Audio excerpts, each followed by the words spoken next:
morning, everyone. Happy Saturday. So I'm super excited. We are on a new series today of the 5 love languages. So comment below, comment 1 if you have read the 5 love languages. Hi Tiffany, thank you so much for joining live. Yay! Okay, so if you have read the 5 love languages, go ahead and comment 1. If you have not read the 5 languages, go ahead and comment 2. And I'm super excited to share this with you. So if we are meeting for the first time, my name is Brianna Anninger, and I am passionate about empowering and inspiring people just like you to truly wake up and live. So the 5 love languages. Hi Lauren, good morning. Happy Saturday. So yesterday, my series, I talked about that we were going to start the 5 love languages, and I was hoping that Mike didn't have the book on the road. But guess what, you guys? He had it. So I had to run to Barnes & Noble and get the book, but it actually worked out really well because I didn't know that there are different versions of the 5 love languages. So I actually got to get the military edition. So super excited. Oh, I am. Okay. Super excited to share this with you because I know I have a lot of friends that are military wives, and so I know this will help. And then also with my trucker wives too, it will help too because it's kind of the same I'm noticing because of me being a military wife and then also a trucker's wife, that the loneliness is the same, you know, that they're gone.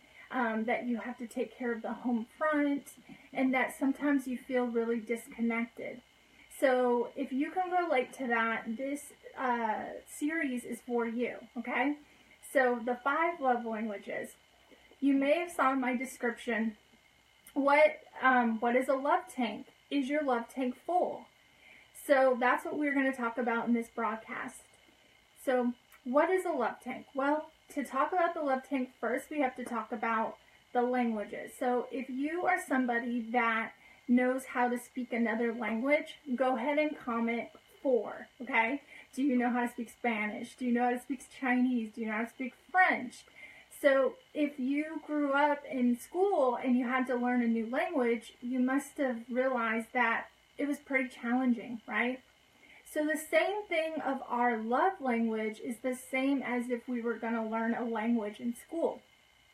So each of us have our own love language. In the series, we're going to get into each one. But today, we're just going to talk about what a love language is and about the love tank, okay? So everyone has their own unique love language. And sometimes your spouse could be speaking Chinese and you could be speaking English. And you can understand that there's this disconnect, right? That they don't know what you're saying, or they don't know how to feel love because you're not speaking their language. So that's what this whole book is about. And so what is a love tank? Well, a love tank is where you want to think of your relationship like a car, okay? And if you know with a car, you have to make sure that you've got oil checked. You want to make sure that you have gas in that car to go. Well, the same thing with a relationship, that you want to make sure that you have those oil checks. You want to make sure that you don't have that check engine light on.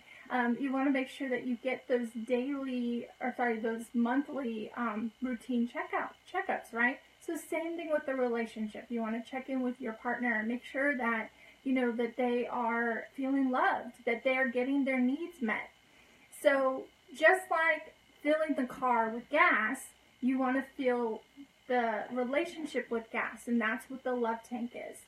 So that's what we're going to talk about, is that we have different love languages, and when we feed into their love language, then their tank goes full, right? Or so sometimes, like Mike, when we implemented this, he would always say, so like, how's your love tank feeling today? You know, and then I could say, well, you know, it's halfway. And then throughout the day, he'll do something that is my love language to make it more full, okay? So if you guys are understanding, go ahead and give me a 5, okay? And so what is a love language, right? So we have 5 different ones, and the the author is Gary Chapman. And then we have Jocelyn Green, who she was a previous military wife, and so she has she's partnering with Gary Chapman for this edition. Okay. The other editions that there are is for teenagers, so giving the love language for a teenager. There was one for men, so if there's men on here that maybe you feel like you're not giving your wife, you feel like you're trying really hard, but it seems like there's a disconnect. So there's a version for men, and then there's the original one, and then the military one. That's what I saw. And then what I'm super excited too is that I got this, the 1 year love language minute devotional. So I'm going to start waking up a half hour earlier and to really work on this for my marriage, you know, because it's so important to take that time to really just have that devotional to really set your day up for success and your relationship up for success. So, what are the 5 love languages? Okay, so the first one is not in any order, but we have quality time, meaning that it's very important for you to spend that time with your spouse, okay? Uninterrupted. Like, you know, if you were going out to dinner or even sitting on the couch, you know, just talking. Sometimes, you know, you could watch a movie or watch TV, but usually that quality time is that they literally set their schedule aside and make that time for you. So that is your love language. That is what quality time, that's quality time, okay? Then we have gifts. So some people feel love through getting gifts. You could, so then with gifts, it could be that, you know, maybe a single rose, that your spouse was thinking of you and they bring home a single rose and that makes you feel so loved. So it doesn't have to be expensive, but it's really that thought behind it, but gifts, that's a love language. And then we have acts of service. So acts of service is having them, yes, I know, Tiffany, this one's yours, definitely, that your spouse goes around the house, takes out the trash, does the dishes, folds the laundry. If you have kids, maybe help get the kids ready in the morning, make breakfast. So any types of acts of service, that is a love language, and that's actually my primary love language. And then we have physical touch. So physical touch, not usually sexual, just that it is more of like giving hugs, holding hands. So when you're out and about, like, it's something that is just like, it's very important to feel touched. Okay, so then those are the 5 love languages. And tomorrow we are going to, I'm sorry. And I forgot one. Words of affirmation. It was pretty funny because that's actually Mike's. Words of affirmation. So that one is that you feel really loved when someone tells you, hey, you know what, it means so much to me that you have done X, Y, and Z. Or, you know, I truly love when you do this. Or, so it's just, it's really more of that communication, but it's building them up. And in men, actually, that's their primary. A lot of people think it might be physical touch, but it actually is words of affirmation that usually is men's primary love language. Okay, so which one are you? Can you figure out which one you are? There is a test, I believe, that you can go online.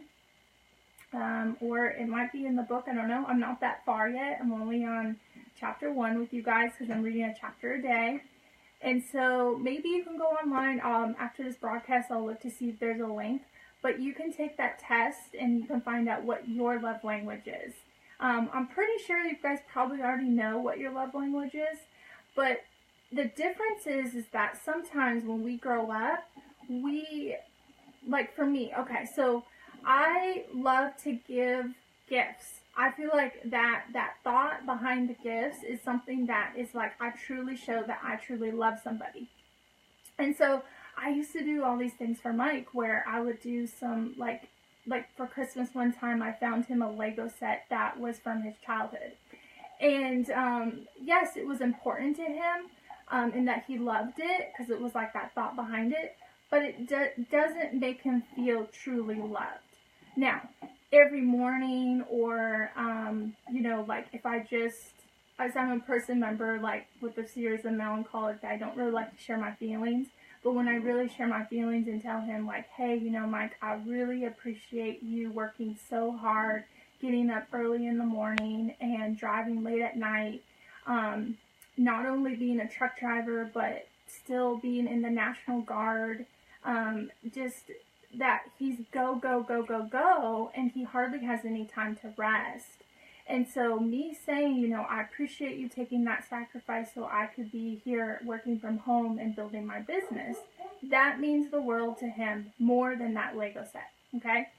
So sometimes when we grow up, we learn to give love a certain way, but we have to figure out what our spouse's true love language is and speak that language.